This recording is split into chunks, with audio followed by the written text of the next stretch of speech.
Maybe they're just crap. Maybe they are just crap.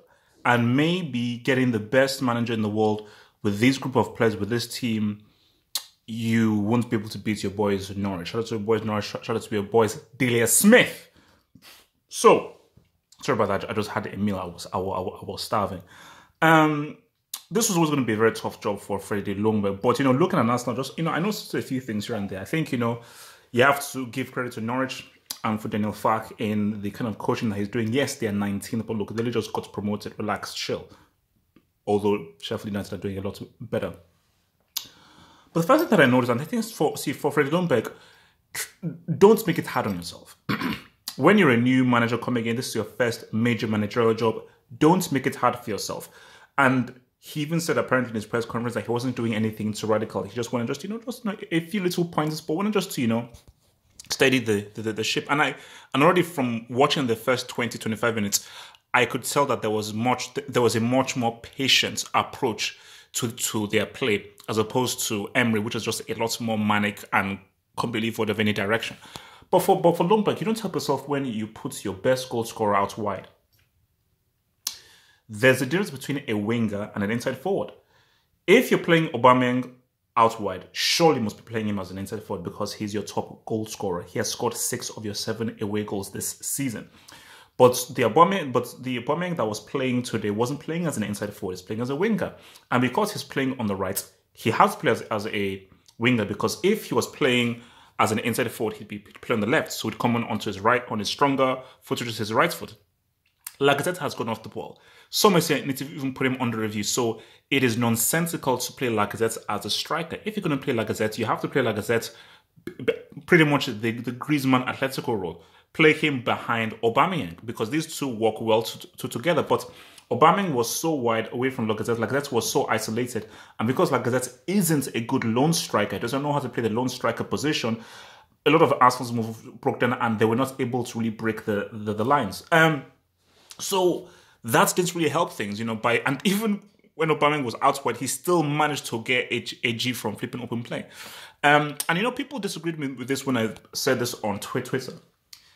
Because, whenever I look at teams, I just study players and I study their mannerisms and their characteristics. Guendouzi can work as a central midfielder. 100%. You just have to train him. He just needs to be trained within the role. But I can see the raw materials of a very competent central midfielder who can then be surrounded by a lot more skilled and mobile players. So I think that is what has to be done. It's a way you say, look, Guendouzi, during training, we're going to train on your ball retention and your footballing intelligence to sense danger before the ball comes to you and to know the pass to play before you receive the ball.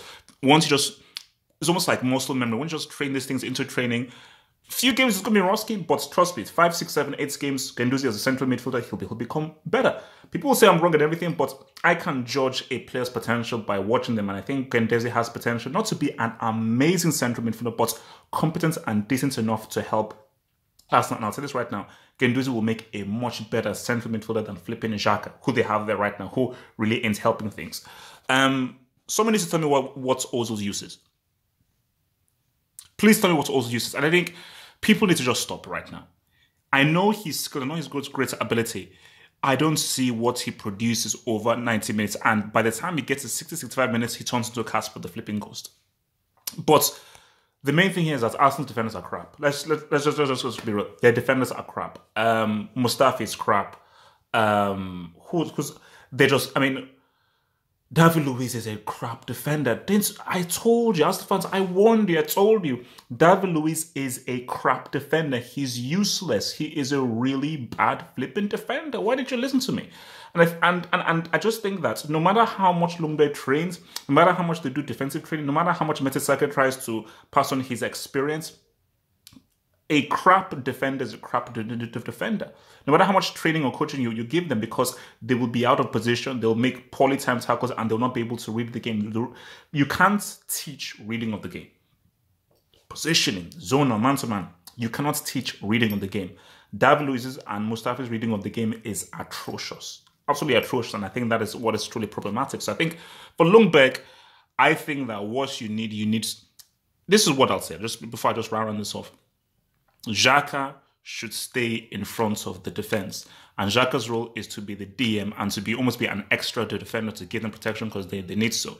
The central midfielder who stays in central and dictates play should be flipping Guendouzi.